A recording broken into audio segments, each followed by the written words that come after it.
tercera llamada. Muy buenos días y vayan tomando asientos, vayan avisando a todo su equipo, a todos sus amigues, a toda la banda que les acompaña porque vamos a dar inicio a este tercer y último día del sexto encuentro de liderazgos políticos LGBTIQ+ de las Américas y el Caribe, y no por eso estamos en un mood tristes, en un mood tranquiles, no, estamos muy felices, estamos muy contentes porque esta plenaria tocará hablar de qué ocurrirá en los próximos 2 años. Y es muy importante iniciar este último día del encuentro con la plenaria anticipando lo que nos espera en los próximos 2 años. Gestionar el cambio para garantizar los derechos humanos de nuestra comunidad requiere discusiones serias sobre los avances, retos y problemáticas que enfrentamos en toda nuestra diversidad. Este encuentro, líderes internacionales, ofrece la oportunidad de reflexionar sobre nuestras experiencias pasadas, anticipar respuestas a desafíos futuros y abordar temas críticos como la democracia, derechos LGBTI, pandemias, acceso a medicamentos, seguridad y migración. Y por supuesto, para hablar de estos temas, quiero que recibamos con un fuerte aplauso a nuestros invitados. Y es por ello que recibamos con esta cálida bienvenida a Carolina Giraldo. Ella es de Colombia y por favor, fuertes aplausos. Historiadora, politóloga. En su paso por el Consejo de Pereira, Risaralda dio luchas fuertes a favor del medio ambiente, denunció frente y sin temor a los corruptos y fue autora de la política pública para las mujeres que hasta entonces no existía en la ciudad. Llegó al Congreso porque muchos de los temas que ha promovido en su ciudad requieren de una atención nacional. Creó la primera comisión de la diversidad LGBTIQ+ que ha existido en el Congreso de la República y lidera temas de género desde la Comisión de la Mujer. Otro fuerte aplauso, por favor. Ahora recibamos con esta también cálida bienvenida. Ella es Gloria Cariaga. Desde México, lesbiana feminista, maestra en psicología social por la UNAM, coordinadora general de la Fundación Arcoíris, profesora de la Facultad de Psicología en la UNAM, ha sido cofundadora del Programa Universitario Estudios de Género, cosecretaria general de Liga, directora del Programa de Sexualidad y VIH en la CNDH, reconocida por su trabajo en derechos humanos a nivel local e internacional. Otro fuerte aplauso, por favor.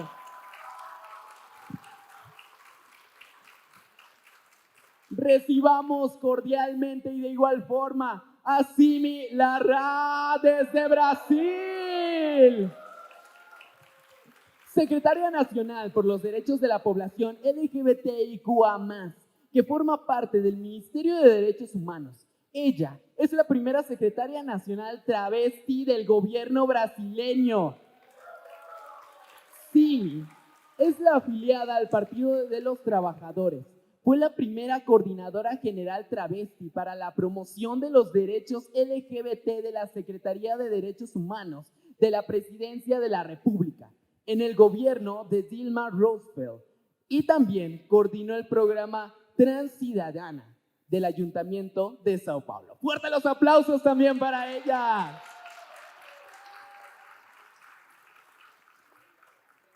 Por supuesto, recibamos también con un caluroso aplauso. Él es Andrés Treviño desde México.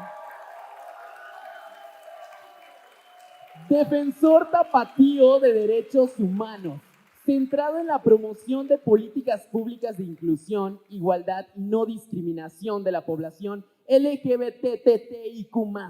Andrés es director de diversidad sexual del gobierno de Jalisco, desde donde ha impulsado la implementación de un mecanismo de atención a víctimas de discriminación, el reconocimiento del derecho de la identidad de infancias y adolescencias trans la prohibición de las terapias de conversión y la garantía de derechos civiles como el matrimonio igualitario y la adopción sin discriminación. Otro fuerte aplauso para Andrés Treviño, por favor.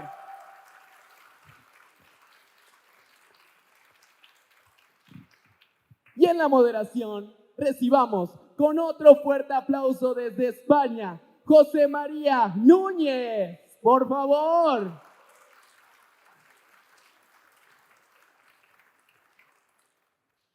Economista y profesor de la Universidad de Extremadura, presidente de la Fundación Triángulo, fundada en 1996 para conseguir la igualdad de derechos políticos y sociales de las personas gays, lesbianas, bisexuales y trans. Además, es miembro del Comité Permanente del Consejo Estatal LGBTI del Ministerio de Igualdad. ¡Fuerte los aplausos!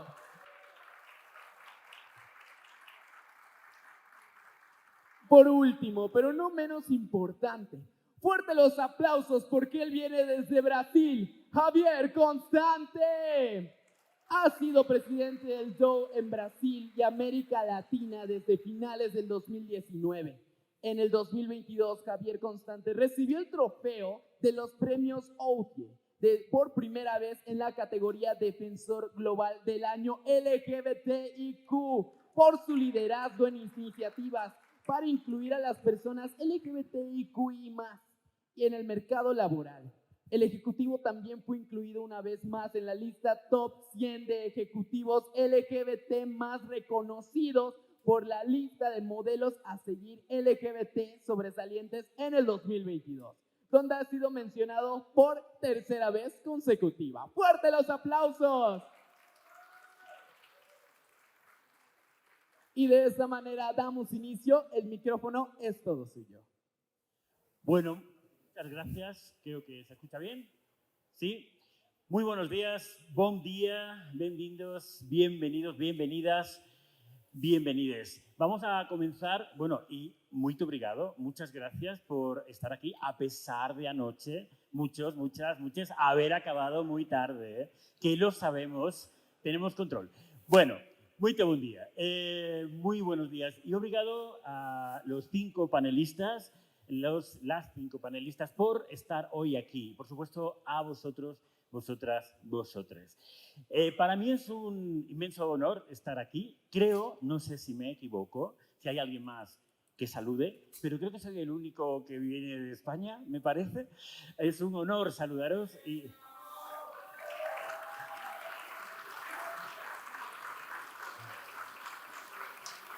Básicamente es un inmenso honor estar aquí y siento profunda, de verdad, lo digo con convicción, quienes muchos me conocéis desde hace muchos años de activismo, de compartir experiencias, de compartir agenda.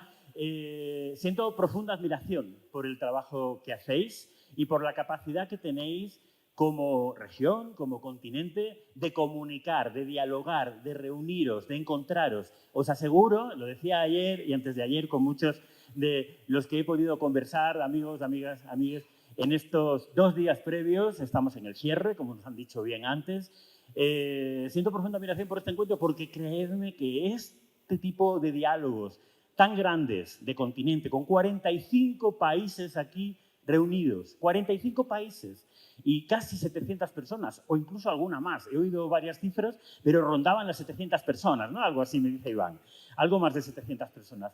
Es impresionante que podáis reuniros así, que podáis dialogar, que podáis debatir, discutir sobre cómo enfrentar el contexto de odio tan complicado, tan complejo, tan duro al que nos enfrentamos, que viene siendo de largo recorrido y sabemos, las personas LGBTIQ, sabemos que tenemos mucho tiempo de enfrentar nuestras muchas hostilidades, muchas dificultades. Todos venimos de territorios donde siempre venimos de la ilegalidad. En todos nuestros países hemos sido ilegales. En 1/3 del planeta todavía lo seguimos siendo. Que no se nos olvide ese dato. Estamos en los países más privilegiados, más o menos cada país, pero más privilegiados. 1/3 del planeta. Y si no contamos los países y contamos los habitantes, la mitad del planeta no permite que podamos amar, que podamos ser, que podamos sentir, que podamos enamorarnos, que podamos disfrutar nuestros cuerpos con absoluta libertad. No se nos olvide ese referente. Pero de verdad, enhorabuena por este encuentro, enhorabuena desde lo que me toca, que es representar humildemente a mi país y a mi organización, que es Fundación Triángulo. Agradeceros la posibilidad de estar aquí y de poder aprender de vosotros, de vosotras y de vosotros. Y si me permitís, vamos a ir dando paso ya al panel con los 5 panelistas de lujo que tenemos. Y me vais a permitir que por puro reconocimiento a la trayectoria, al recorrido histórico y a lo que nunca tenemos que olvidar, que es esa memoria de los que antes han peleado por nosotros, nosotras y nosotres, le demos la palabra y un aplauso grande a Gloria Careaga.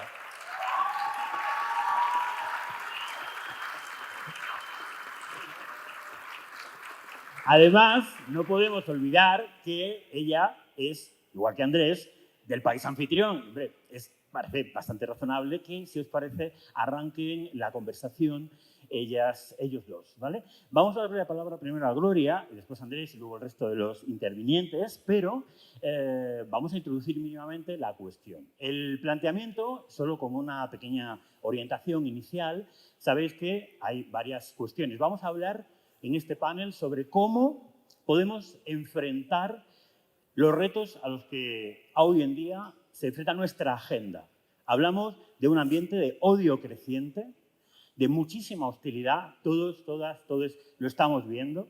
Sabemos que los movimientos antiderechos crecen en todo el mundo y además están hiperfinanciados y tienen mucha fuerza y mucho poder, creciente además. Os lo digo con verdadero conocimiento de causa de mi propia experiencia local, donde lamentablemente mañana, que tenemos elecciones, probablemente haya un gobierno con la ultraderecha adentro.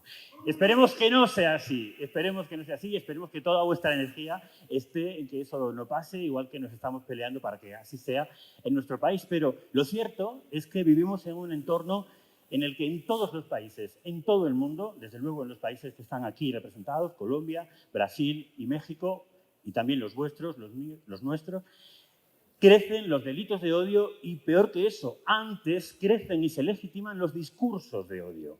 Porque si no crecieran los discursos, no veríamos cómo se ven legitimadas determinadas agresiones sistemáticamente crecientes en nuestros países. La reflexión que planteamos es cómo enfrentar eso como políticos, políticas y activistas. Porque aquí estamos representantes políticos, cargos electos y también muchos activistas, y ese es el planteamiento inicial que queremos plantear en el debate. Haremos una primera ronda de intervenciones y después seguiremos ahondando en otras cuestiones. Si al final queda tiempo, podremos permitir alguna pregunta del público, pero solo si al final queda tiempo, que hemos empezado un poquito tarde. Así que comenzamos. Gloria, por favor. Muchas gracias, buenos días, buenas a todas las personas que están acá.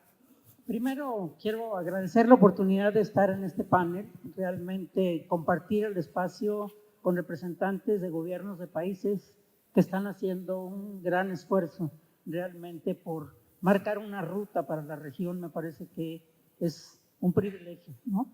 Creo que efectivamente, como señalas, uno de los desafíos más importantes que podríamos decir es este avance que la derecha está teniendo a nivel global. No es un problema de América Latina, es un problema que nosotros vemos como incluso Europa, que por mucho tiempo fue marcado como la región hacia donde mirábamos por los derechos humanos. Hoy día muchos gobiernos están posicionándose en contra de los derechos de ciertos sectores de la población, y no solamente con posturas, vamos a decir, conservadoras, yo diría que incluso fascistas, ¿no? Con un discurso fascista de aniquilación, de acabar con ciertos sectores de la población, no reconociendo precisamente la diferencia como algo que es propio de lo humano. Lo humano es lo que realmente nos identifica como personas y es aquello a través del cual podemos enriquecernos todos los días. Es decir, la diferencia es algo a lo que ciertos sectores, sobre todo los grupos más conservadores, le temen, que miran a la diferencia como un enemigo, como un riesgo para la sociedad, sin reconocer que es la diferencia lo que nos enriquece y lo que nos hace humanos, y que eso es lo que tendríamos que reivindicar permanentemente.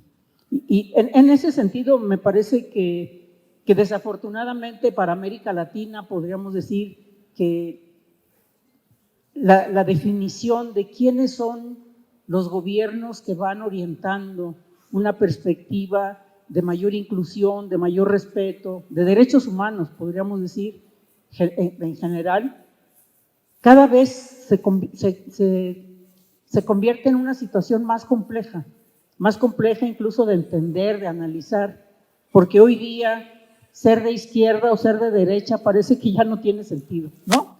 El definirse como izquierda no necesariamente nos garantiza que va a comprometerse con la construcción de una sociedad progresista que proteja los derechos y el bienestar de todas las personas. Entonces, estas definiciones de izquierda-derecha hoy resultan mucho más complicadas. Si bien podríamos decir que habemos quien nos definimos de izquierda desde hace mucho tiempo y mantenemos esos principios, sabemos que hay por ahí algunas voces que no necesariamente están reflejando aquel compromiso que asumieron en un determinado momento. Y eso lo tenemos también que destacar y criticar claramente, ¿no? Entonces creo que lo que estamos viviendo en la región también son precisamente estos caudillismos, estos gobiernos que de pronto están atacando principalmente a la organización social. Somos las organizaciones sociales que nos hemos convertido para muchos gobiernos en la amenaza más importante. Y eso me parece terrible, puesto que somos las organizaciones sociales quienes venimos precisamente de esos grupos marginales, vulnerabilizados, quienes traemos esas voces, esos análisis que permitan conocer la realidad que existe en el país. Como sabemos, pues muchos de los gobernantes tienen una mirada velada, yo diría, de la realidad y porque muchas de las voces que están cerca les manifiestan lo que los gobernantes quieren escuchar y no la realidad que estamos enfrentando. En ese sentido, efectivamente, los crímenes contra personas LGBT son una realidad desastrosa para nuestra región. El que Brasil y México sigan siendo señalados como los países con los mayores índices de criminalidad resulta muy lacerante para nuestra población. Es verdad que las cifras que se ofrecen son cifras brutas, que no son cifras relativas y que en eso tendríamos también que tener mucho cuidado. Si nosotros hacemos un análisis relativo de las cifras, yo podría decir que Honduras es el país más peligroso para las personas LGBT, que aunque tienen menos cifras, pero su población es mucho más pequeña, ¿no? Entonces, en ese sentido, tendremos que ser como más precisos, ¿no? Nosotros, en el Observatorio Nacional de Crímenes de Odio, con el que estamos trabajando, tenemos precisamente la necesidad de estar identificando cuáles son esas problemáticas. Y para nosotros, le decía yo a la compañera, el vínculo con Colombia Diversa y con Caribe Afirmativo ha sido muy importante para dar cuenta no solamente de la criminalidad que hay en nuestros países, sino hoy cómo nos ha tocado también el fenómeno de la desaparición. La frase de estamos en todas partes, que hemos levantado permanentemente para que se nos reconozca en nuestra ciudadanía plena, que se reconozca que no somos solamente las personas en el closet ocultas o las personas en la fiesta, sino que somos ciudadanas y ciudadanos que contribuimos a la construcción de nuestra sociedad. Me parece que esa cifra de estamos en todas partes también se refleja en los padecimientos que la población tiene, el incremento a la pobreza, la desaparición, que hoy viene a ser, por lo menos para México, una lacra muy, muy importante. Ustedes sabrán que en México tenemos más de 110,000 personas desaparecidas y que afortunadamente para nosotros hemos logrado que la Comisión Nacional de Búsqueda de Personas Desaparecidas incluya ya el criterio LGBT para que se reconozca que nosotras somos parte de ese fenómeno y que el gobierno tiene la obligación de atender también y de buscar y a identificar a las personas desaparecidas. Entonces creo que lo que necesitamos hacer precisamente con lo que estabas planteando es que necesitamos una mejor articulación. Yo podría decir, México es después de Brasil, yo pienso, México es uno de los países que tiene el movimiento LGBT de los más grandes del mundo.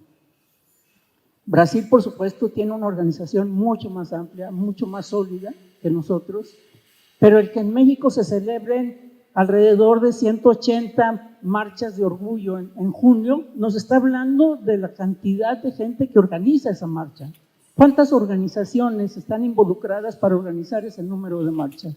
Entonces, tenemos un movimiento muy fuerte, pero que necesitamos realmente construir alianzas, fortalecernos, profesionalizarnos, y que eso no se entienda como tener que ir a la universidad, sino desarrollar las capacidades y las habilidades que nos permitan una incidencia más fuerte con el gobierno, y a nivel local y a nivel nacional, incluso a nivel internacional, diría yo, porque necesitamos estar presentes. O sea, estamos en todas partes, tiene que ser una voz que esté en todos los lugares y que sea escuchada por los distintos gobiernos. Entonces, creo que nuestro fortalecimiento es una tarea muy importante que tenemos ahí que hacer. Pero también me parece que necesitamos levantar la voz más frecuentemente. Como sabemos, muchas veces, por lo menos en México, el nivel de denuncias es muy bajo.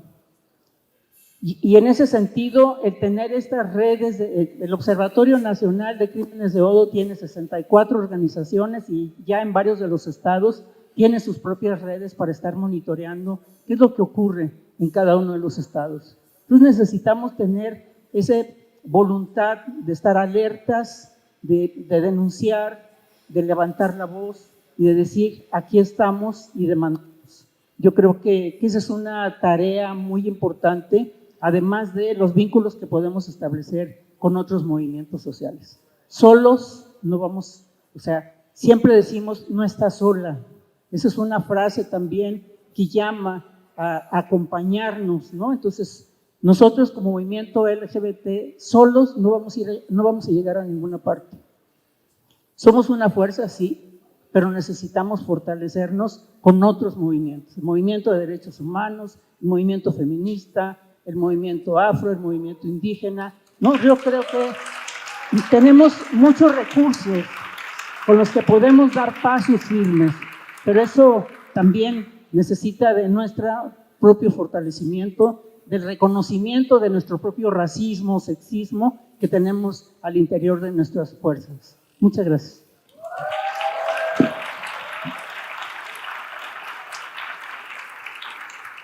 Muchas gracias a ti, maestra, y enhorabuena por ese premio Felipa de Sousa del año pasado por parte de Outright y el CNSEC y otros tantos reconocimientos que mereces.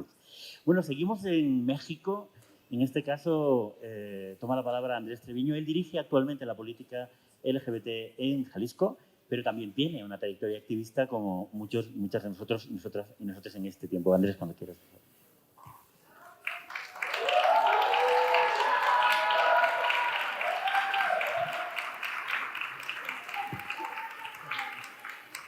Bien, muchas gracias.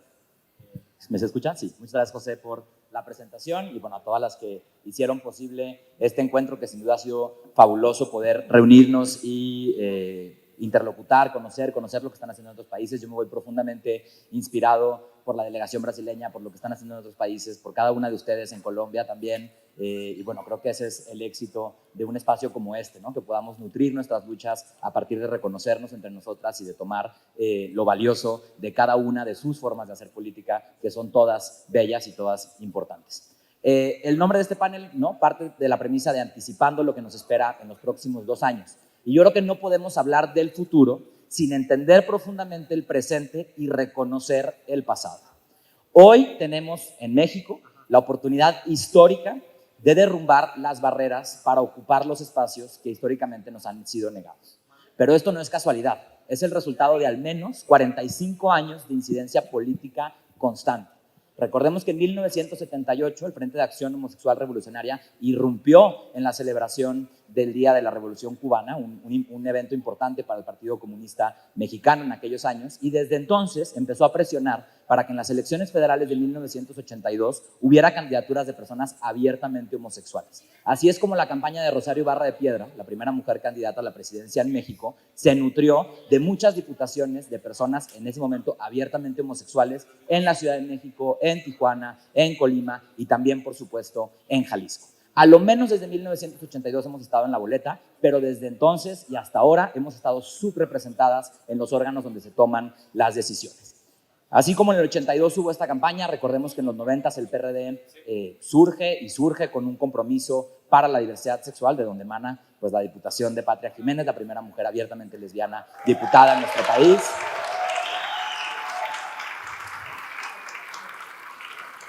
Después, los 2000 tuvieron pues la construcción de un proyecto progresista socialdemócrata, México Posible. Acá está Amaranta, regalado una de las primeras candidatas, Mushes, a nuestro país, quien acompañó también la candidatura presidencial de Patricia Mercado, un proyecto que puso sobre la mesa la necesidad de tener una agenda de derechos humanos, que evolucionó al 2009 en otro proyecto socialdemócrata que en Guadalajara lanzó al primer candidato abiertamente gay a la alcaldía de Guadalajara. Por aquí andan Luis Genaro, algunos de los que estuvieron participando en ese proceso histórico del 2009. En 2018 recordemos que llegaron diputadas abiertamente lesbianas como Lucía, como Celeste, la propia construcción de Morena, un partido que no niega nuestra existencia, que no tiene un discurso de odio, que hoy, si hacemos un balance sobre lo que el presidente ha hecho, pues deja mucho que desear con la expectativa que se planteó en 2018, pero que también construye un escenario en el que hoy los discursos de odio no están en el púlpito presidencial, en el que hoy los discursos de odio no se avecinan a una campaña presidencial del 2024. Recordemos que en 2021 personas como Salma y muchas otras lograron las cuotas arcoíris. También MC fue el partido que más candidaturas abiertamente LGBT postuló en 2021, y en Jalisco, en el proceso electoral local de 2021, logramos que el órgano electoral permitiera a las personas candidatas visibilizar libremente su orientación sexual o su identidad de género. ¿Eso que nos arrojó? Que en 2021, en el proceso electoral local de Jalisco, hubo 80 personas de la diversidad sexual participando a regidurías, a diputaciones. ¿Eso qué quiere decir? Que estamos ahí, que tenemos 45 años disputando los puestos de decisiones, pero que no lo hemos podido hacer en igualdad de condiciones. Hoy en México tenemos un contexto muy favorable, un marco de protección jurídica muy robusto. Somos uno de los únicos 11 países del mundo que tiene una protección constitucional contra la discriminación. El artículo 1 de nuestra Constitución establece que en este país está prohibida la discriminación por muchos motivos, entre ellos la identidad de género, la orientación sexual, y también establece un bloque de constitucionalidad en el que en México los tratados internacionales en materia de derechos humanos son norma nacional.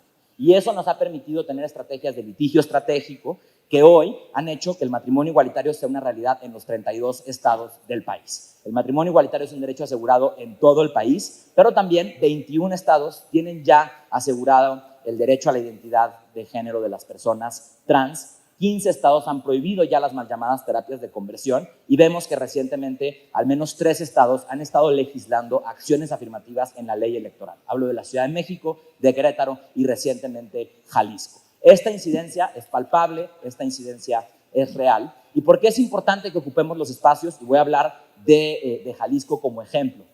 Hace 5 años que a mí me nombraron director de diversidad sexual en el gobierno de Jalisco, la gente me decía: no vas a poder hacer nada en un estado que es conservador. La gente, todas repetimos una y otra vez el cuento de que Jalisco era un estado conservador, porque por muchos años la élite conservadora que gobernaba quiso imponer una narrativa de que la sociedad era tan conservadora como ellos, algo que no es la realidad, pero que muchas veces nosotras mismas les creemos, y eso nos hace bajar la guardia, soltar la lucha, y no es así. Tenemos que desmontar esas narrativas mentirosas de que la sociedad es tan conservadora como los partidos. ¿Y cuál es una prueba de esto? En tan solo 5 años, Jalisco pasó de ser considerado uno de los estados más conservadores a hoy ser un referente latinoamericano en materia de derechos humanos, siendo el único estado de todo el país que garantiza el derecho a la identidad de las infancias trans. En estos 5 años logramos saldar la deuda histórica avanzando en el reconocimiento pleno del matrimonio igualitario, la prohibición de las terapias de conversión, la garantía de la adopción sin discriminación, como les decía, el decreto que garantiza el derecho a la identidad, pero también se traduce en otras acciones del gobierno ejecutivo. Tenemos un manual para registros civiles, tenemos una guía de trámites para la atención de las personas trans en el Servicio Público de Jalisco, que les permite a las personas trans navegar otros trámites del gobierno que vienen después de cambiar tu documento de identidad. Recientemente, hace 2 días, se publicaron los resultados del primer programa de apoyo a organizaciones de la sociedad civil LGBT, una bolsa de $1.500.000 pesos para financiar proyectos de 10 organizaciones de la sociedad civil, porque la única forma que tenemos de asegurar que la puerta que se abrió se quede abierta es que exista una sociedad civil fuerte, que exista una sociedad civil capaz de incidir, que tenga recursos, que el activismo sea un trabajo digno, que sea un trabajo remunerado.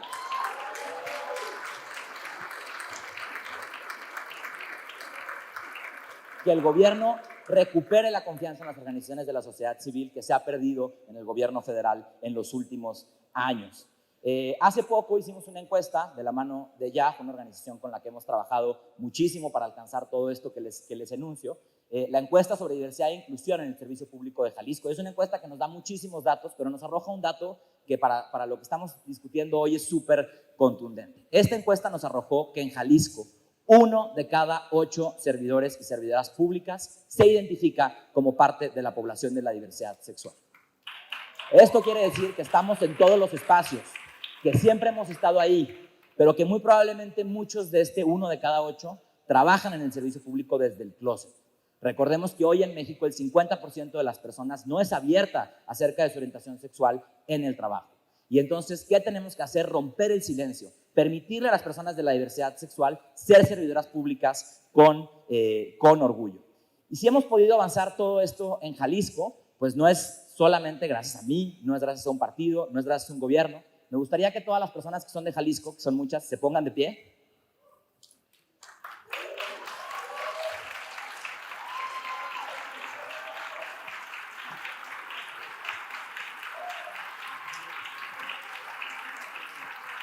Un aplauso para ellas, porque la forma de combatir los discursos de odio es con nuestra presencia. Las personas que odian no tienen las agallas de odiarnos viéndonos a la cara. Nos odian en las redes sociales, nos odian a puerta cerrada, pero cuando estamos en la mesa, y se los digo por experiencia, no se atreven a odiarnos viéndonos a los ojos. Por eso tenemos que estar ahí, por eso tenemos que ocupar los espacios. Y gracias a todas y cada una de ustedes, compañeras jaliscienses, porque son ustedes, desde Movimiento Ciudadano, desde Hagamos, desde otros partidos, desde la sociedad civil, quienes con su presencia, con su existencia, están cerrándole la puerta a esos políticos conservadores que quisieron vendernos la idea de que la sociedad no estaba lista para garantizar nuestros derechos. Ahora sí, aterrizando un poco en el futuro, pues ya hablamos que tenemos estas herramientas jurídicas, que tenemos este bloque de constitucionalidad, que tenemos todo este contexto, pero para mí lo más importante que tenemos hoy es que tenemos ancestras, es que tenemos memoria. La memoria nos da identidad, nos da pertenencia, nos da orgullo. Y en 2024 vamos a transformar ese orgullo en poder político. En México, estoy convencida que en 2024 seremos electas muchísimas personas de la diversidad sexual en todos los niveles y en todos los partidos. Y tenemos 2 principales retos, las personas de la diversidad sexual que aspiramos a ocupar un cargo de elección popular. ¿Y cuáles son? El primero, reconocer que somos maricas, que somos lesbianas, que somos trans, antes de ser militantes de un partido político. Y que tenemos que tejer una agenda por nosotras, con todos los partidos y con las compañeras militantes de la diversidad de todos los partidos. Lo que pasó ayer aquí de polarizarnos entre nosotras, a mí me parece que es inaceptable. Somos disidencias antes de ser militancias.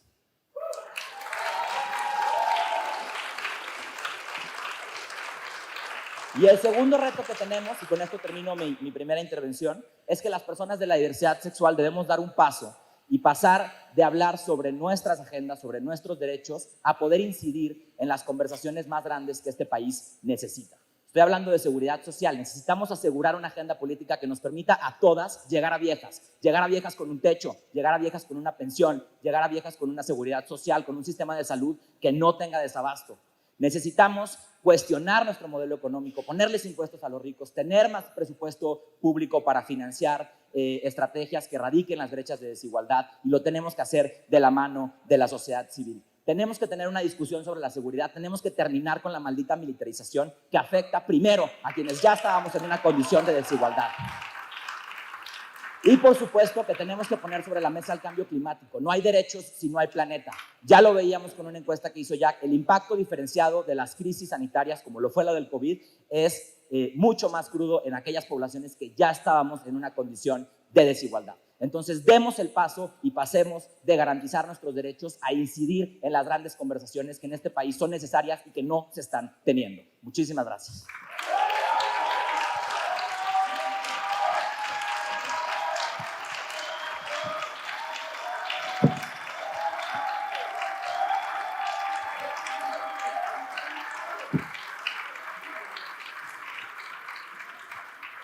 Yo no sé vosotros, pero yo veo un futuro diputado nacional aquí, ¿eh?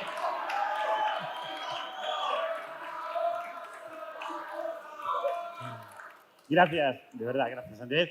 Y gracias por esa motivadora idea de plantar cara de frente, mirada a mirada, a los que nos odian. Porque de verdad tienes razón, no se atreven a replicarnos, a lanzarnos mensajes de odio cuando estamos plantados frente a la cara, tal como somos. Eso es una verdad impresionante. Bien, seguimos.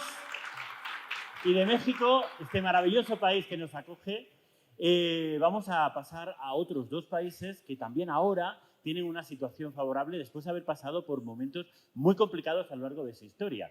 Todos recordamos los 4 años realmente horribles de Brasil con Bolsonaro y recordamos cómo, y vemos con admiración, por lo menos yo, desde Triángulo, con absoluta admiración, cómo un país como Colombia se ha sabido levantar frente a años de hostilidad y de verdadera dureza para sus vidas.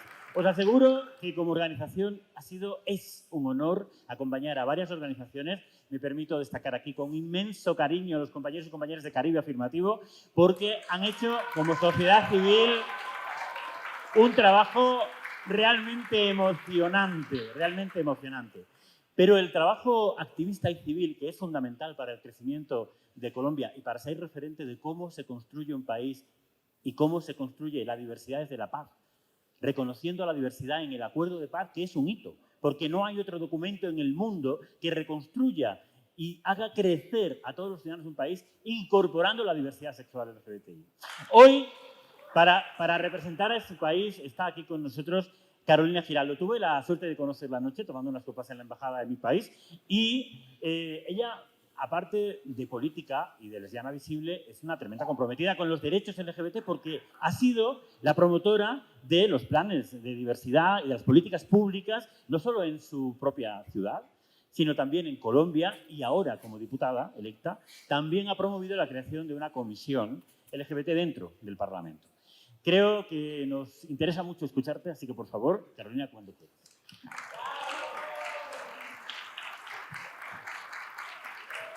Bueno, pues un placer, una felicidad de estar aquí. Difícil hablar después de tremendo respaldo de Jalisco, pero aquí la barra de Colombia que también se haga sentir.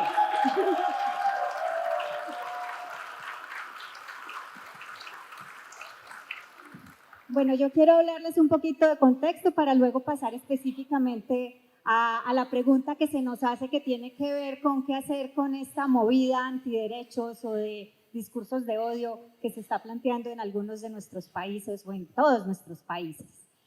Primero, Colombia. Les cuento desde lo anecdótico. Yo soy historiadora, soy politóloga. Cuando estaba en la universidad, terminando la universidad, hice una tesis sobre cómo eran las relaciones homoeróticas en el periodo colonial y de ahí pasé al activismo y en el activismo empezamos a radicar o ayudar a radicar en el Congreso de la República proyectos de ley a favor de derechos de parejas del mismo sexo. Y fue la primera vez que pisé el Congreso de mi país. Lo pisé y dije, no volveré. ¿Por qué? Porque yo estaba estudiando, me estaba graduando, pero dije, este definitivamente es el escenario donde no vamos a avanzar. Y efectivamente, así fue durante muchos años en Colombia. Todo lo que hemos ganado, matrimonio igualitario, adopción, casi todos nuestros derechos han sido a través de la Corte Constitucional, no a través del Congreso. El Congreso no ha legislado para nuestra población, a favor de nuestra población. De hecho, la Corte exhortaba al Congreso, le decía, por favor, legislen, hagan algo, pero por el Congreso era imposible pasar algún proyecto de ley. Bueno, ¿a qué nos dedicamos? Nos dedicamos a organizarnos a través de las diferentes organizaciones de la sociedad civil, Caribe Afirmativo, Colombia Diversa, pero muchas también a nivel local. ¿A qué nos dedicamos? Nos dedicamos a la incidencia en lo local, porque lo nacional, bueno, tratábamos, pero era más difícil. En la incidencia local hemos tenido éxito en la creación de diferentes políticas públicas. La primera que yo tuve el honor de coordinar cuando estaba empezando, la de Bogotá, pero también muchas en el resto del país. Y nos dedicamos también a empezar a tener pinitos para ser electos. Y aquí tenemos la presencia de una edilesa, tenemos la presencia de concejales.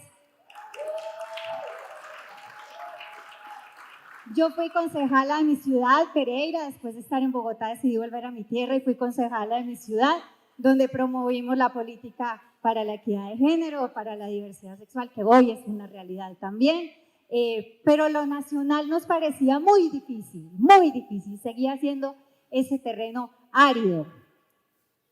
En 2019 tuvimos un hito fundamental en términos electorales y es que Bogotá la gana una alcaldesa lesbiana que todavía está en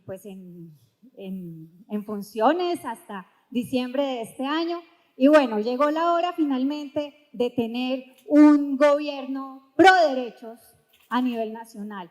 Muchas organizaciones, muchas personas simplemente dijeron, ya es hora, ya no más de tener estos gobiernos que si no nos retroceden, por lo menos si nos paran o no nos dejan avanzar como deberíamos estar avanzando. Y tenemos hoy por primera vez en el país un gobierno abiertamente pro derechos. Entonces hemos conseguido un artículo en el Plan Nacional de Desarrollo, un artículo para que se registren las violencias hacia nuestra población. Hemos conseguido que se constituya, en donde hace parte, por supuesto, nuestra población, el Ministerio de la Igualdad, y creo que ese es un avance importante.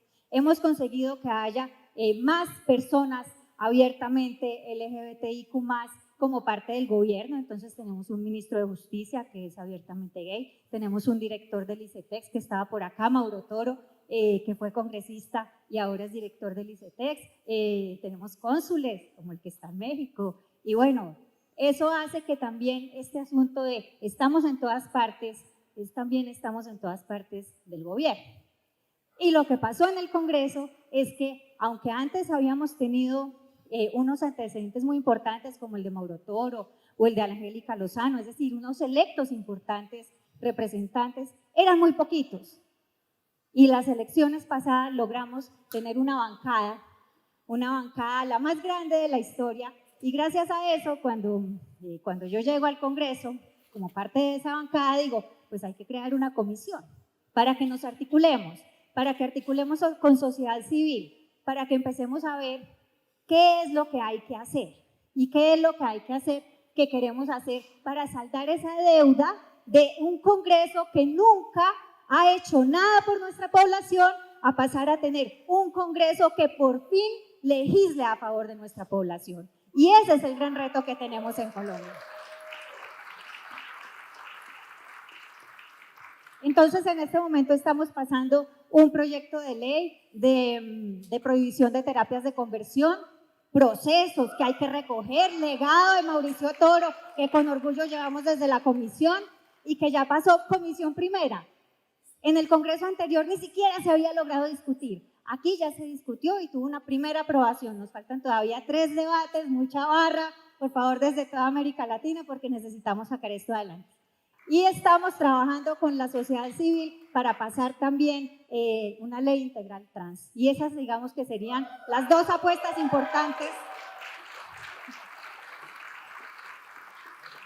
desde el Congreso de Colombia para saldar esa deuda y decir, no solo la Corte, no solo con la Corte se puede contar, sino que ahora con el Congreso y con el gobierno también se puede contar en Colombia. ¿Qué nos hemos encontrado? Porque claro, tenemos estos avances y siempre viene los contradictores, que están muy organizados a nivel internacional y que por supuesto también se han venido organizando en Colombia. En un momento en el que no solamente tenemos esta organización antiderechos que es de nivel mundial o con diferentes países, sino que estamos con, por supuesto, el auge de las redes sociales que nos unen, pero que también nos dividen, y también con el momento de la inteligencia artificial que propone un escenario en donde probablemente pasemos a muchos más escenarios de montajes y de desinformación. Entonces, lo que hemos visto cuando estamos pasando el proyecto de ley de, lo llamamos allá inconvertibles, de prohibición de terapias de conversión, es que llega la desinformación. Y entonces nos dicen, es que ese proyecto de ley va a hacer que se mutilen los genitales de los menores de edad. ¿Pero cómo? Eso, dígame, ¿dónde está escrito? Entonces, ante la desinformación, hay que combatirla con evidencias. Para eso, muy importante tener diferentes tipos de aliados y de aliadas. Uno, la academia. Creo que trabajar de la mano con las universidades es una fortaleza, hacen investigación, nutren nuestro trabajo y dan perspectivas basadas en la evidencia. Lo que tenemos que hacer es defender esas evidencias. ¿De dónde vienen las evidencias? De las investigaciones, de los testimonios, que también han sido muy importantes para este proceso. Segundo, en esta transformación que hemos tenido en el Congreso de la República, ha sido muy importante también poder hablar con diferentes. Ese tender lazos con quienes no tradicionalmente han sido nuestros aliados y nuestras aliadas. Por ejemplo, y lo voy a reconocer en este espacio, el ponente del proyecto de ley, nosotros somos, digamos, yo soy la autora, la comisión es la autoría del proyecto de ley de inconvertibles, pero luego está el ponente y el ponente es del Partido Conservador. Bueno, pues nos hemos sentado con el ponente y le hemos explicado de qué se trata y él entendió que era un asunto de dignidad humana, que era un asunto de derechos humanos. Y en esa pedagogía de hablar, poder hablar con la otredad, es que hemos logrado que se apruebe en comisión este proyecto de ley.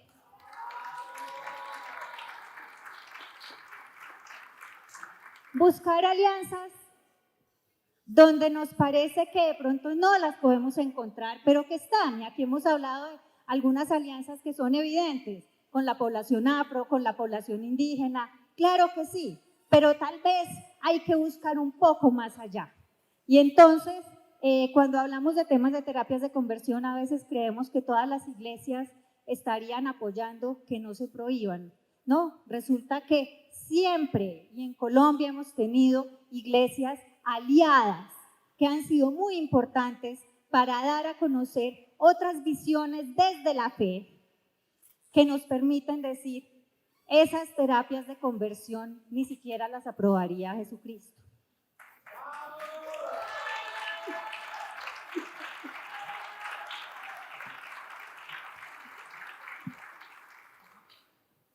Y es con este tipo de alianzas y con este tipo de voces que están presentes hoy en nuestra sociedad, pero que muchas veces no las habíamos tenido en cuenta, es acercando a esas diferentes que también vamos a lograr que nos reconozcan muchísimo más. Había una congresista que tenía muchas dudas sobre cómo votar. Cuando hablamos de los temas de derechos de mujeres, siempre decimos, hay unos temas que nos unen y hay otros temas que pueden tener mayores divisiones. Los de mayores divisiones son los de los derechos reproductivos, los que nos unen más son los temas de no violencia.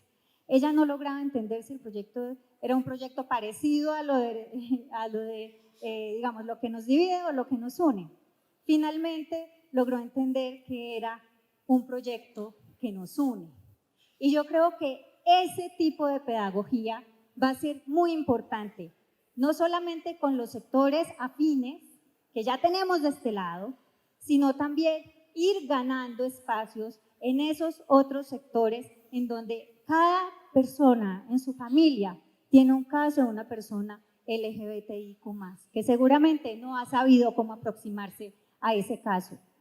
Y cuando hablamos de familias y del contexto de las familias, la familia parece que hubiera sido una palabra que se la hubiera llevado la derecha.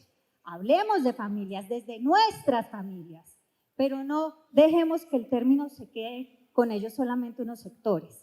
Si hablamos de los contextos familiares, seguramente, hablando de los contextos familiares de esas personas que no saben cómo abordar nuestros temas, también vamos a poder combatir el odio con amor. Y eso es lo segundo.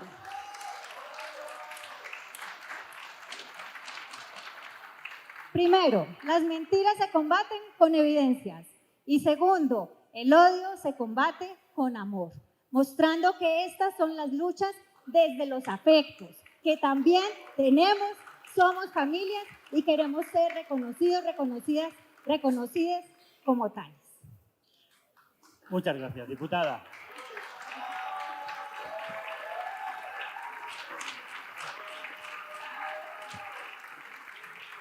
Muchas gracias. Muchas gracias por todo el empeño y especialmente por ese proyecto de ley contra las terapias y por la fuerza de sacar adelante una ley integral trans, que por experiencia ha sido parte del comité negociador en mi país de la ley integral trans y de no discriminación a personas LGBTI que se ha aprobado hace nada, y es realmente muy complicado sacarla adelante, sobre todo por un elemento que no esperábamos en el horizonte y que también está en todos nuestros países y en todos los continentes, que es el feminismo trans excluyente. No olvidemos ese enemigo. Pero hablando precisamente de ley integral trans, aprovecho ya para conectar con Brasil, que es el tercero de los países que tenemos hoy aquí en el panel. Y saludar con muchísimo cariño y con una enhorabuena enorme y un aplauso enorme para Simi Larrat. Ella es la primera secretaria nacional travesti del gobierno brasileño, es activista.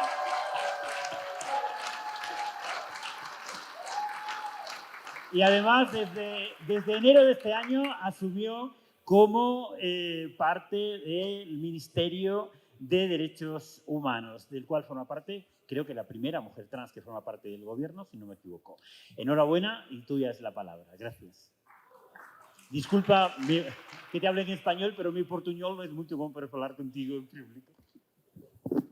Obrigado, Simi, cuando quieras. Bom dia a todas, todos e todes. Primeiro eu quero começar me pedindo perdão, porque mi portunhol é terrível e vosotros não merecem escutá-lo. E em respeito a essa bancada linda e potente que o Brasil trouxe, de pessoas que tiveram nos últimos anos muita resistência e conseguiram chegar nesse lugar de poder, eu vou falar em português. Queria saudar essa mesa linda e todo mundo que me antecedeu, que vai falar em nome de Glória, que é uma inspiração para nós, na tua trajetória, na tua luta. Eu, pessoalmente, te acompanho há muito tempo, então, em teu nome, saudar todo mundo, porque tu és uma referência para a gente. Bom, gente, o Brasil... e queria também me apresentar rapidamente para vocês, para além do que foi apresentado, que tem 3 marcadores que, para mim, são muito importantes, que constroem a minha identidade. Tá? A primeira é ser travesti. Eu amo essa palavra, travesti. Travesti tem muita potência. E travesti é uma disputa de paradigma ao discurso do ódio muito importante. Porque é quando a gente afirma ser travesti, a gente está indo contra tudo que dizem que ser travesti é. Segundo, dizer que eu sou de uma região do país que é a Amazônia, que eu acho muito importante referenciar esse lugar de onde eu vim, para dizer que eu vim de um lugar de muita exclusão, em que poucas coisas chegam e que nós resistimos muito. E a terceira é dizer que eu sou puta. Eu sou profissional do sexo e demarcar isso é muito importante para mim também. Então, é desse lugar que eu estou falando.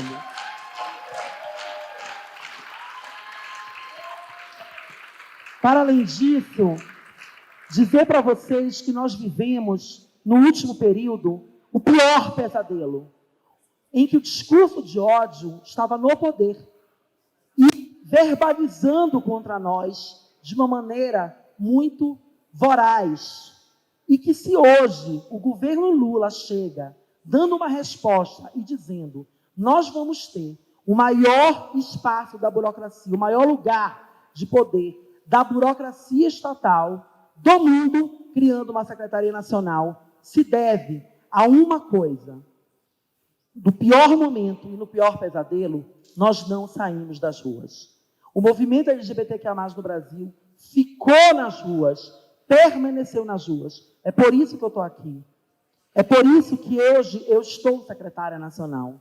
É porque essa galera que chegou nos parlamentos, mas que chegou em diversos lugares de poder no Brasil e ocupou as ruas em todos os momentos. No governo Bolsonaro, nós fomos um movimento social que imputou esse governo do ódio as maiores derrotas. As derrotas se deram no Supremo Tribunal Federal do Brasil. Não se deram no Legislativo, porque nós temos um Legislativo extremamente conservador. E quando essas corpas chegam, elas dão um vrá, como a gente diz no Brasil, né? Isso é o vrá. E elas dão uma resposta contundente chegando nesse lugar, porque o Legislativo do Brasil é odioso. E nós conseguimos, pelo Supremo Tribunal Federal, a possibilidade de retificar nossos nomes e reconhecer a nossa identidade de gênero sem judicialização e sem passar por um processo médico, né, de laudo médico. Né? E isso foi uma grande conquista. A outra foi a criminalização da homotransfobia, da LGBTI-fobia, como a gente fala, né? Que no Brasil é aplicável a lei do racismo, porque o Supremo não pode legislar. Essas duas conquistas foram as maiores derrotas que o governo recebeu. Porém, o governo anterior nada fez e cruzou os braços. Não basta a gente ter legislação, não basta a gente ter normativa, elas têm que acontecer na vida real das pessoas. E esse é o principal compromisso desse governo. Esse governo chega com o compromisso de superar esse gap, né, esse fosso, e transformar essas conquistas em prática, né, do fazer da política pública brasileira. Como fazemos isso? Construindo as normativas, institucionalizando essa política, para que não seja tão fácil o ódio acabar. Nesses 4 anos, houve um desmonte gigantesco no Brasil e um apagamento da nossa existência, uma proibição na cultura, no cinema, na escola, de falar sobre nós, de nós existirmos. E quando a gente chega e diz, nós queremos institucionalizar, a segurança pública tem que saber como fazer, a saúde, a educação, mas nós precisamos institucionalizar essa política para que as nossas conquistas aconteçam lá na ponta, lá onde as pessoas vivem, e assim elas se sintam protegidas. Mas eu queria também dialogar com vocês sobre esse tema que, para mim, é muito importante, que é o discurso de ódio. Na minha opinião, o ódio, ele não tem como principal meta nos matar. Nos matar é a consequência do que para eles é essencial, que é disputar o poder. Eles querem o poder. E eles querem enriquecer em cima desse poder. A nossa morte é a consequência disso. E nós precisamos tomar como tarefa principal para este período próximo, desmonetizar o ódio. Nós temos que tirar o recurso. O ódio é rentável. No Brasil, há uma prática muito comum. Os representantes do ódio usam as redes sociais e muitas vezes não fazem nem campanha nas ruas. Nas redes sociais, com as suas fake news, com as suas mentiras, criando inverdades sobre nós, eles se elegem. Eles chegam ao poder e eles enriquecem rapidamente. É inadmissível que as plataformas de mídias sociais continuem permitindo que o discurso de ódio esteja ali publicado e que nada façam. É dessa forma que eles se monetizam, que eles enriquecem, e nós precisamos desmonetizar. Mas não é só nas plataformas digitais, é no cotidiano, é nos territórios em que eles chegam. As igrejas fundamentalistas, os neopentecostais do Brasil, estão nos territórios promovendo acolhimento, saúde, cultura para essa população. E nesse processo de acolhimento, estão discursando do ódio mais perverso, contra nós. Eles estão nos territórios acolhendo a população. E aquela mãe, aquele pai que abandona a sua filha, o seu filho, também está sofrendo. E busca neles o acolhimento, e não em nós. Nós precisamos chegar nos territórios. Nós precisamos ocupar e entender que a luta LGBT+, não é só sobre o nome, não é só sobre o banheiro, é por moradia, é por educação, é por saúde, é por todos os direitos humanos e dessa forma interseccionalizar o nosso debate. Nós precisamos financiar uma estrutura que faça com que este movimento, com que essa plateia chegue nos territórios e, sobretudo, criar uma rede e uma estratégia de comunicação popular que faça com que a informação que a deputada falou, que vocês também falaram, da verdade e do amor, chegue rapidamente. Eles são muito ágeis. Nós, infelizmente, não temos essa agilidade. E nós precisamos criar redes de comunicação popular que cheguem nas pessoas com a mensagem que nós queremos. Com a mensagem que modifique e que destrua esse paradigma do ódio. E assim enfraquecer o mecanismo e a metodologia que faz com que eles cheguem ao poder. É por isso que a gente saúda no Brasil com tanta euforia as parlamentares e parlamentares que chegaram nesse lugar. Às vezes é numa Câmara do interior, aquela corpa incomoda gigantescamente aquele lugar, mas ela movimenta uma estrutura, ela provoca uma estrutura de poder, e é nisso que nós precisamos incidir com muita força. No Brasil, o Ministério criou uma estratégia de um grupo de trabalho que apresentou um relatório contra o discurso de ódio e extremismo, com várias sugestões para o jornalismo, para o sistema de justiça, né, para a própria gestão, e que nós vamos nos debruçar nos próximos anos, nessa gestão. Então, foi o início de um debate que eu queria que vocês pudessem entrar no site do Ministério, no mdh.gov.br, e baixassem esse relatório, que é um relatório muito rico e que vai nos direcionar no próximo período. É essa a ferramenta. Mas nós também, na Secretaria, começamos a implementar essas estratégias, né, de combater o ódio. O primeiro passo que nós fizemos foi estruturar a nossa Secretaria. Né, foi criar o corpo da Secretaria, o recurso humano da Secretaria, o orçamento, que está um pouco melhor do que nós recebemos, nós não conseguimos chegar até o final do ano com o orçamento que o ódio nos deixou, mas também recompondo um espaço de diálogo social, que é o Conselho Nacional, onde tem sociedade civil, governo e sistema de justiça juntos, debatendo soluções. Esse conselho foi retomado, porque havia sido desmontado, mas nós também queremos criar outras estratégias de participação social, que não só o conselho. Então, nós implementamos um grupo de trabalho de memória e verdade, que quer pensar as reparações que nós devemos construir enquanto governo, pensando as mazelas e as vulnerabilidades que a escravidão e que a ditadura deixou no país para as LGBTQIA+. Para nós, isso é uma tarefa muito importante. E é a nossa forma de lutar contra esse paradigma de discurso de ódio.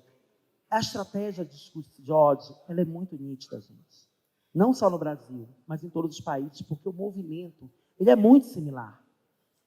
Né? O nosso legislativo é tão conservador que nós já tentamos, inclusive, estratégias similares a essa e tivemos muita dificuldade.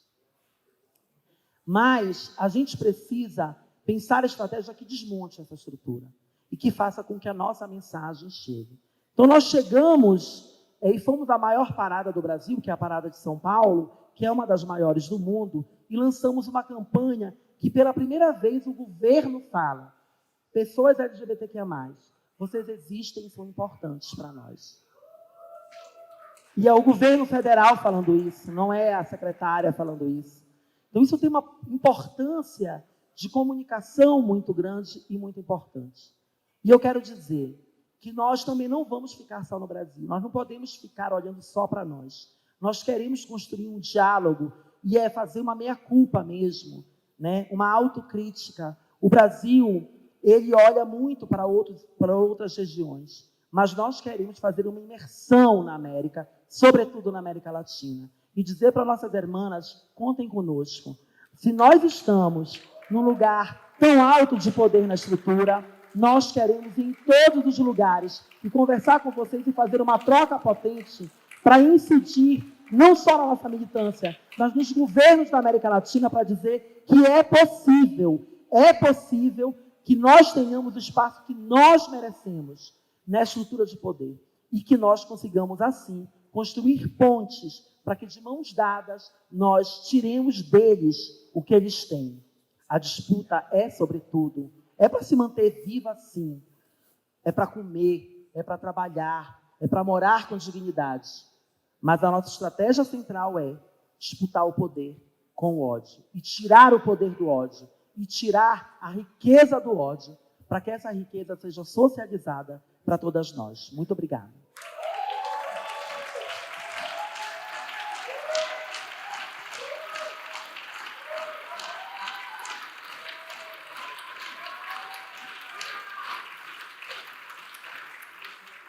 Muito obrigado, Simi. Muito obrigado, Simi, y mucha fuerza en este periodo en el Ministerio para reconstruir los derechos de las personas LGBT en tu país, en este continente.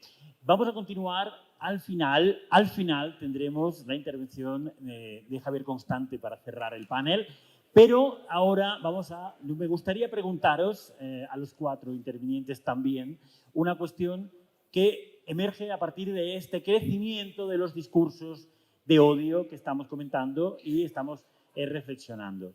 Y es la consecuencia que genera sobre la seguridad de las personas LGBTI. Os pediría, eso sí, que en la próxima intervención intentemos quedarnos en un par de minutos como mucho, porque tenemos que hacer un café para continuar con el día intenso de cierre que tenemos hoy. Gloria, tú además estás liderando desde México, junto con Alemania, la Equal Rights Coalition en el seno de Naciones Unidas. ¿Cómo creéis, los 4, que se puede avanzar en la protección de las personas LGBTI a partir de este contexto de odio en vuestros contextos, en vuestro país, pero también a nivel internacional? Gracias.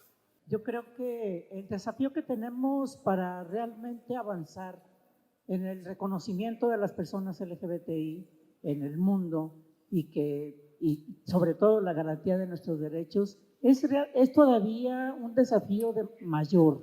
Es decir, todavía en el mundo existen países que tienen criminalizada la homosexualidad, o en más de 50 países, y existen países que tienen la pena de muerte para las personas LGBT. Entonces yo creo que el desafío que tenemos a nivel internacional no es una cosa menor. La Equal Rights Coalition, precisamente, una de sus funciones principales es trabajar con estos gobiernos para ir reduciendo el número de países que están criminalizando la homosexualidad. Pero me parece que el trabajo que tenemos enfrente, como estábamos mencionando anteriormente, tiene que ver con este reconocimiento de nuestra ciudadanía. El reconocimiento de la ciudadanía, para mí, para nuestra organización, lo que implica es justo lo que acaban de mencionar, que las personas LGBT formemos parte del plan de gobierno, y para que nosotros nos incorporemos al plan de gobierno necesitamos primero ser parte de las estadísticas nacionales. Se ha hablado también desde Colombia, desde la Compañía de Colombia, de la necesidad de hacer más investigación. Creo que nosotras como organizaciones tenemos que hacer mayores registros, investigaciones y hacer evidencia de cuál es la situación que vivimos cotidianamente en distintos estratos. Es decir, en México, por ejemplo, las empresas han avanzado de una manera muy importante, sobre todo las corporaciones internacionales, en la contratación y la formación de grupos LGBT al interior de las empresas. Sin embargo, en el funcionariado público no existe ninguna política para la inclusión de las personas LGBT. Y ahí es donde, vamos a decir, el gobierno es quien tiene que dar la muestra, tiene que marcar la ruta, no el capital. Y por eso ahí entramos en problemas, ¿no? De a quién estamos sirviendo, quién nos está protegiendo. Y me parece que esa es una muestra muy clara de la falta de compromiso de los gobiernos para realmente tomarnos en cuenta. En ese sentido, yo digo, si nosotras hacemos evidente cuáles son nuestras necesidades, cuál es la condición que estamos enfrentando a través de pequeñas investigaciones que ya el compañero mencionó, me parece que podríamos nosotros mostrar al gobierno la necesidad de que formemos parte de las estadísticas nacionales. No es posible que el INEGI ahora esté satisfecho con una encuesta piloto y que de ahí incluso nosotros seguimos replicando, ya tenemos esta información. No fue más que una encuesta piloto. Queremos ser parte del censo nacional y que todas las investigaciones que el INEGI haga incluyan a la población LGBTI, todas. De otra manera, no formamos parte de la política pública y necesitamos que cada gobierno en su plan de gobierno mencione qué va a hacer con la población LGBT, quién se va a hacer cargo y cuál es el presupuesto que tiene para eso. Si no tenemos esas tres condiciones, no existimos en la política nacional. Gracias, Gloria. Andrés, por favor, 2 minutitos. Prometo ser breve.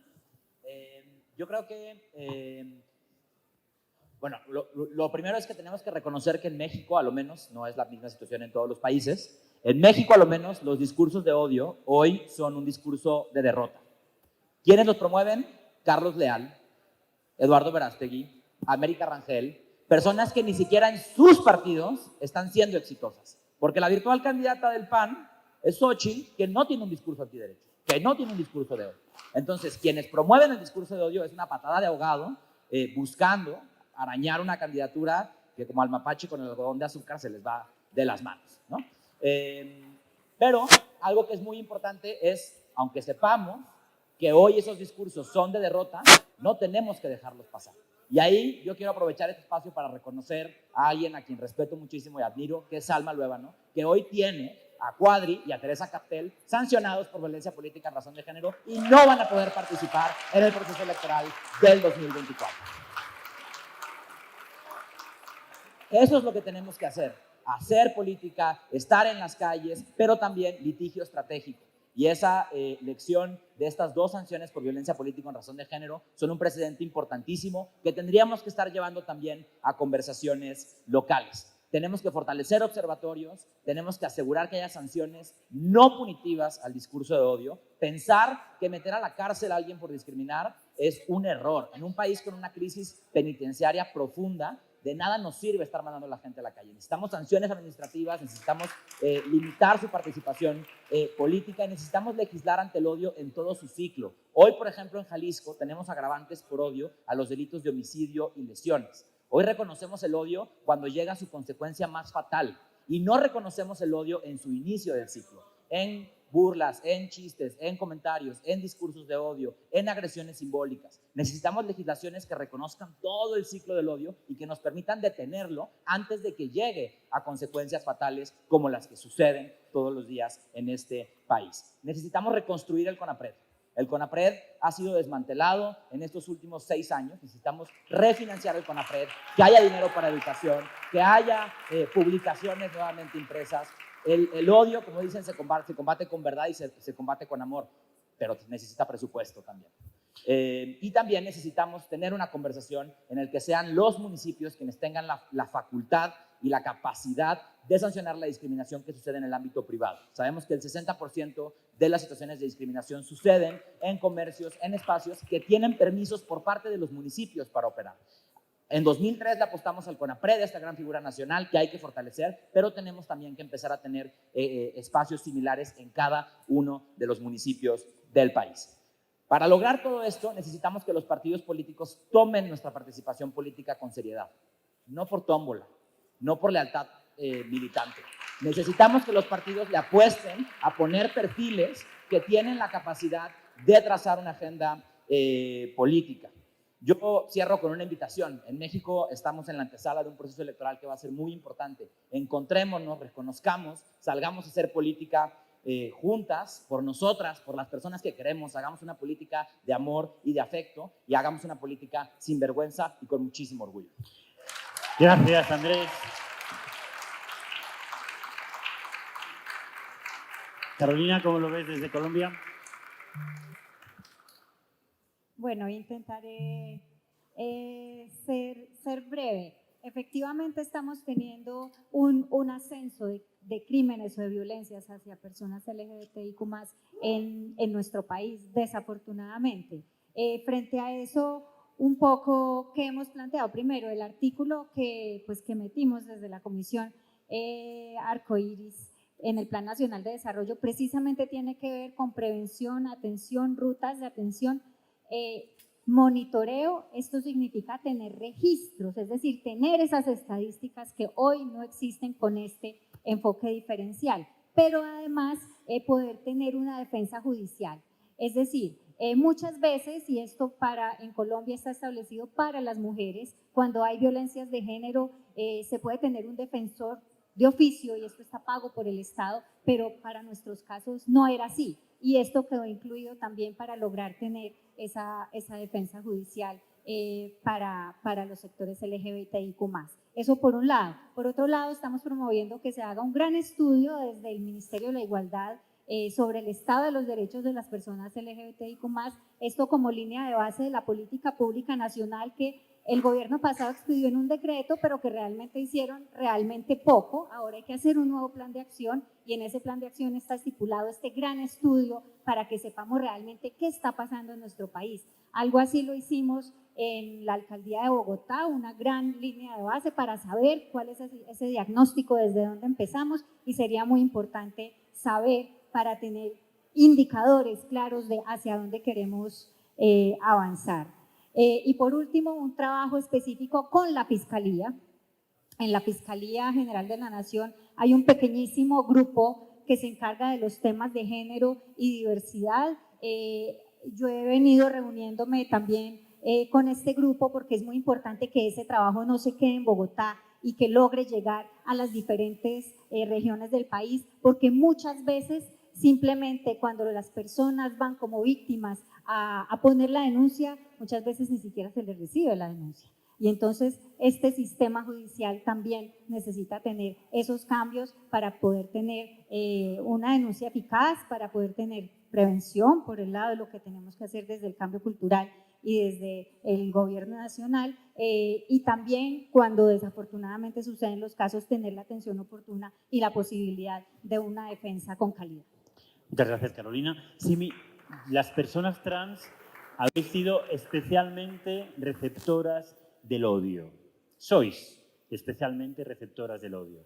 ¿Cómo enfrentas, cómo estimas, cómo crees desde tu participación en el gobierno, cómo pensáis que podéis afrontar esta cuestión y poder acompañar a las personas trans en este odio importante que reciben? Obrigado.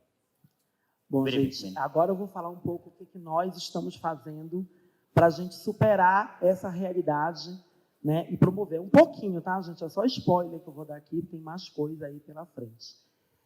Primeiro, eu acho que essa questão dos dados ela é muito importante. E a gente percebeu, inclusive, que nos institutos, né, e nas pesquisas, e no próprio sistema, o que é mais difícil da gente inserir é exatamente a identidade de gênero. Né? A gente percebeu no sistema de governo que já havia alguns sistemas com orientação sexual, mas que a identidade de gênero, né, era muito invisível. Nós iniciamos um diálogo com o Instituto Brasileiro, né, que rege esse censo populacional, só que a gente acabou de passar por um censo no Brasil. O próximo censo é daqui a 10 anos. Mas o que nós conseguimos colocar enquanto campos de dados já vão ser identificados e aplicados em outras pesquisas, como as pesquisas da área de saúde e a pesquisa domiciliar contínua, que acontece no país. É mais ou menos assistência social e saúde. E já prepara todos os sistemas, que a gente tem um desafio que é todos os sistemas de informação de todas as áreas de governo terem esse modelo que nós estamos debatendo hoje com o IBGE. É um desafio gigantesco, mas nós queremos enfrentá-lo nesse período. A Acho que uma outra questão muito importante, que é a tarefa da Secretaria, e que é uma das nossas prioridades para o próximo período, é a formação de uma rede de defensores e defensoras de direitos humanos LGBTQIA+. A gente pensa que a formação e a capacitação desses defensores nos ajuda a chegar nos territórios com maior facilidade. Então, já há uma construção dessa formação na Secretaria e um investimento com o Instituto parceiro para que a gente pense como criar uma rede ainda mais potente em todas as áreas. Nós demos uma sinalização para o mundo também, logo que nós chegamos, que foi construir o processo simplificado para refugiados LGBTQIA+. Hoje, no país, se chega uma pessoa LGBTQIA+, oriunda de outro país, em que se ameaça a existência dela, ela não passa por determinadas etapas. Ela já vai imediatamente para a etapa final, para tentar ser interiorizada em nosso país e acolhida em nosso país. A gente acha que essa é uma mensagem muito linda que a gente pode passar para o mundo, de dizer que o país do Brasil é um país que quer acolher as pessoas LGBTQIA+. E nós assinamos com a UNAIDS, da ONU, obrigada. Eu tenho um delay aí, né? Tem um delay, eu sempre esqueço disso. É que eu estou tentando, gente, falar despacito, entendeu? E aí, quando eu falo devagar, eu não sou a mesma pessoa. Então, eu estou fingindo para vocês, eu não sou essa diplomática, eu sou bem mais acelerada, tá? Então, fica aí. E nós assinamos com a UNAIDS o Pacto Global contra todas as formas de discriminação. A UNAIDS é a agência da ONU para a AIDS, e nós estamos construindo um plano de ação extremamente execuível, que dê conta de pensar como é que nós superamos e enfrentamos a realidade de extrema exclusão que o HIV/AIDS proporciona nessas populações. Nós temos duas populações chaves que vão ser desse pacto, LGBTQIA+, e população em situação de rua. Mas esse pacto também nos coloca um desafio, que é trabalhar a população que vive com HIV/AIDS não só na saúde, mas dos direitos humanos.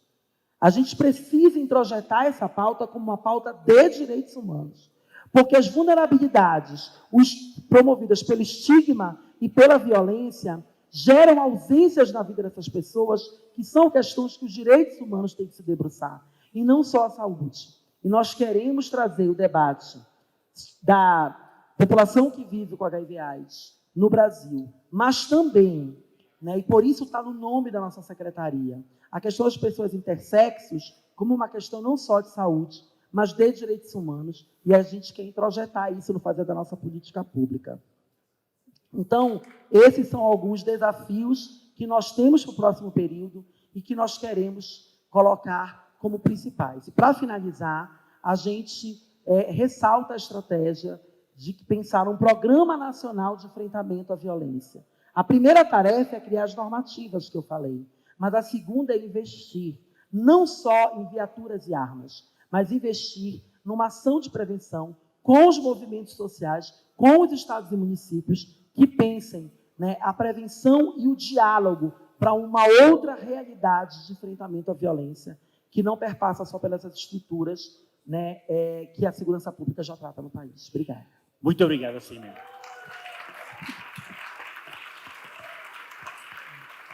Bien, estamos en el límite del tiempo. Vamos, no sé si hay tiempo para un par de preguntas a lo sumo, 2 máximo. Sí, él cierra al final.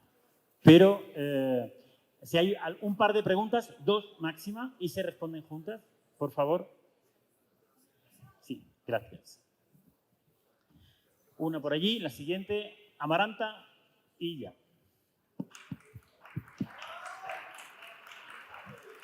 Hola, buenos días. Nada más abonando al comentario de Andrés Treviño acerca de que habló de los 3 estados que emitieron acciones afirmativas. Nosotros en Tabasco, en este año, en un proceso de 5 meses, hicimos foros de consultas regionales para emitir acciones afirmativas en favor de la población LGBTIQ+, a través de un frente tabasqueño que tenemos, en el cual está LGBT Rights México, con Jalí Rodríguez, que está por aquí, José de Tudisex, Dayana de Agenda LGBT, colectivos feministas, trans, Kenia Cuevas con Casa de las Muñecas, en el cual también se emitieron foros de consulta para personas con discapacidad, y a través de LGBT Rights México apoyamos los foros de consulta para estas personas con discapacidad. Y somos el primer estado en el país que elabora foros de consulta regionales para estas 3 poblaciones. Y en este mes de agosto serán emitidas esas acciones afirmativas para participar en el próximo proceso del 2024. Gracias. Gracias. Bueno, se trataba de preguntas, pero vale. Amaranta, por favor. Amaranta, el micrófono se le puede hacer llegar, está ahí. Más que pregunta, quiero hacer una propuesta, pero en colectivo. Desde el primer día del foro hasta hoy se sigue mencionando, y ayer trabajamos en un taller sobre interseccionalidad. Es decir, estamos hablando mucho de eso, estamos exhortando a que tenemos que hacerlo. Y ayer hablábamos en ese taller sobre una categoría que tiene que ver con el apalancamiento. Necesitamos invertir en esa estrategia.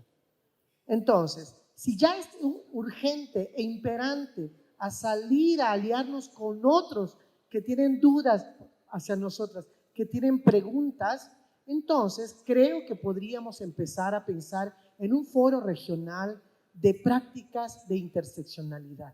O en cada país, por favor, empecemos a ejercitar ese ejercicio, valga la redundancia, y pongámosle una mirada, un fondo, una estrategia, diseñemos talleres. En 10 años habremos robustecido nuestra agenda, tendremos nuestras 10 alianzas de movimientos no tradicionales en nuestros sectores.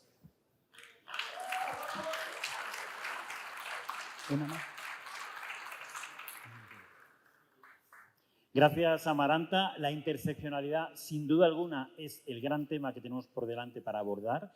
No olvidemos que en la última OEA ha sido precisamente el gran caballo de batalla de los antiderechos.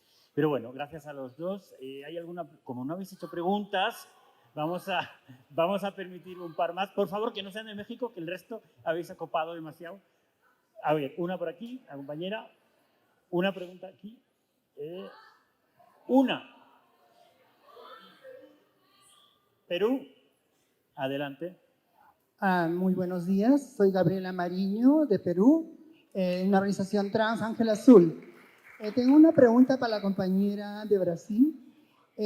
Mi pregunta es, ¿qué estrategias han hecho o están haciendo en el caso de las mujeres trans trabajadoras del sexo?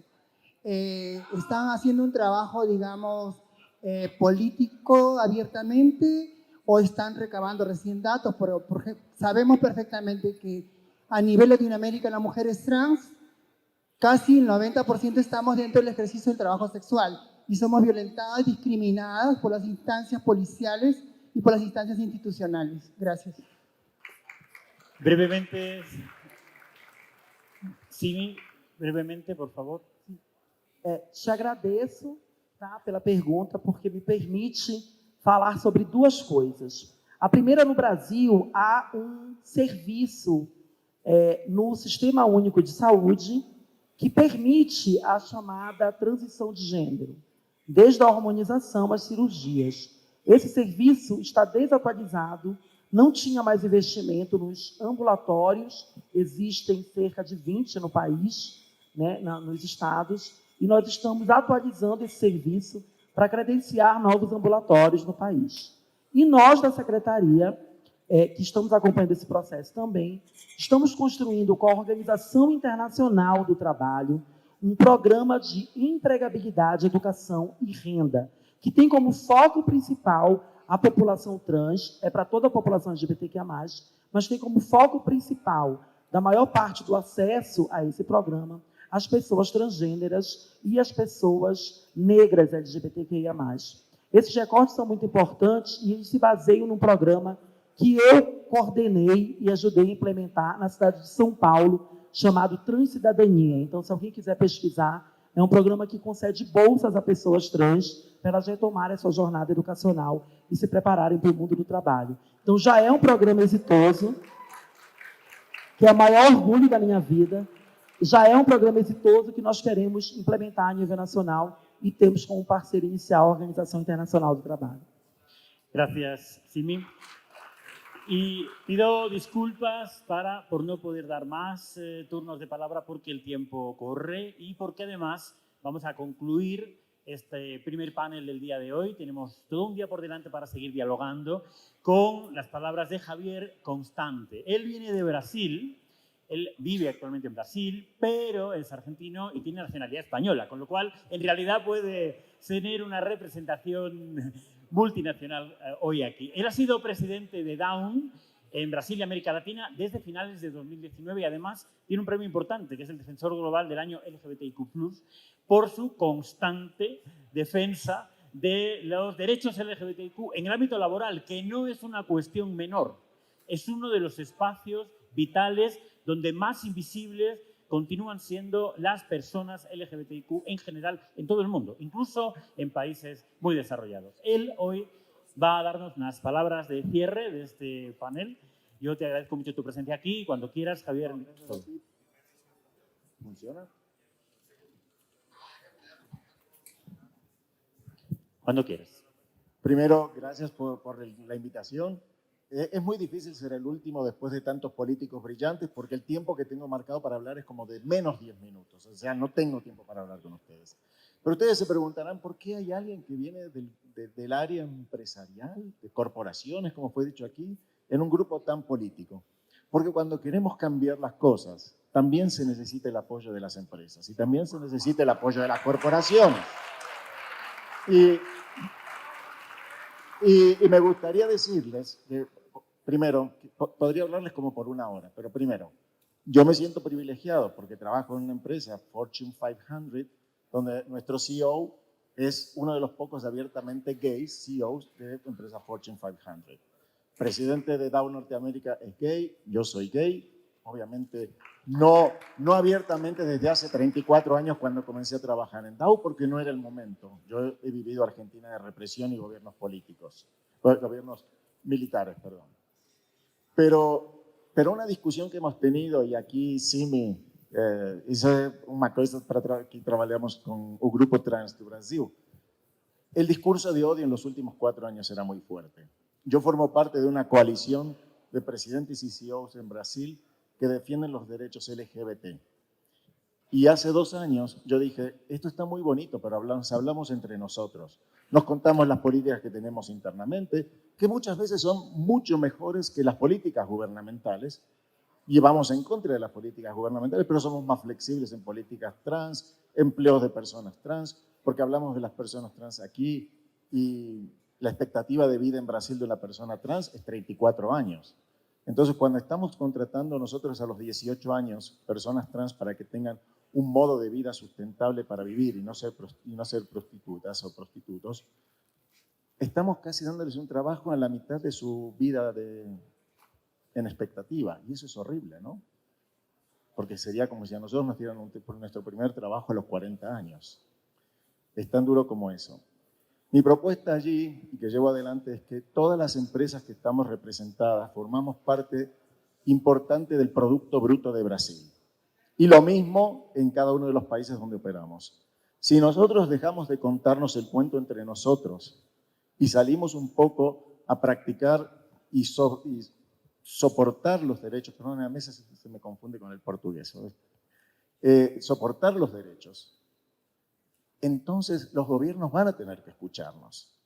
Pero si no hacemos nada, y para enfrentarse a los gobiernos en algunos discursos de odio, se necesitan CEOs y presidentes con coraje, porque a veces tú puedes tener retaliaciones, venganzas respecto de lo que tú haces por medidas de los gobiernos.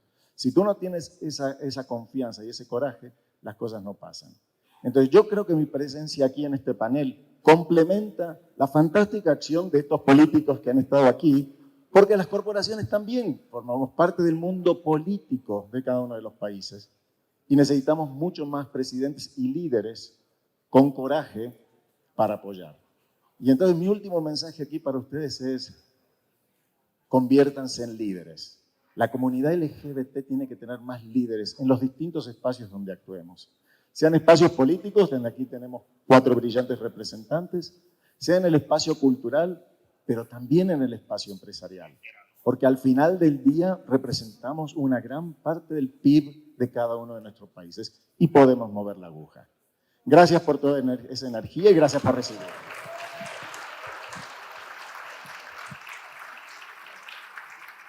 Muchas gracias a ti, Javier, por tus palabras de cierre y por tu compromiso de tantos años y constante, como tu apellido dice. Y efectivamente, como bien nos decía Gloria al principio, es realmente necesario la suma de complicidades, también la empresarial, la implicación real de las empresas, no solo con la banderita, sino realmente en la implicación, como bien defiendes con tu trayectoria. Gracias, Carolina, por tu implicación política de largo recorrido, de años, en tu pueblo, en tu ciudad, en la capital de tu país y ahora en tu país. Gracias, Andrés, por esa fuerza y, de verdad, tenéis un futuro diputado aquí. Espero que cerremos el año con él en la Cámara. Gracias a ti también, Timi. Gracias por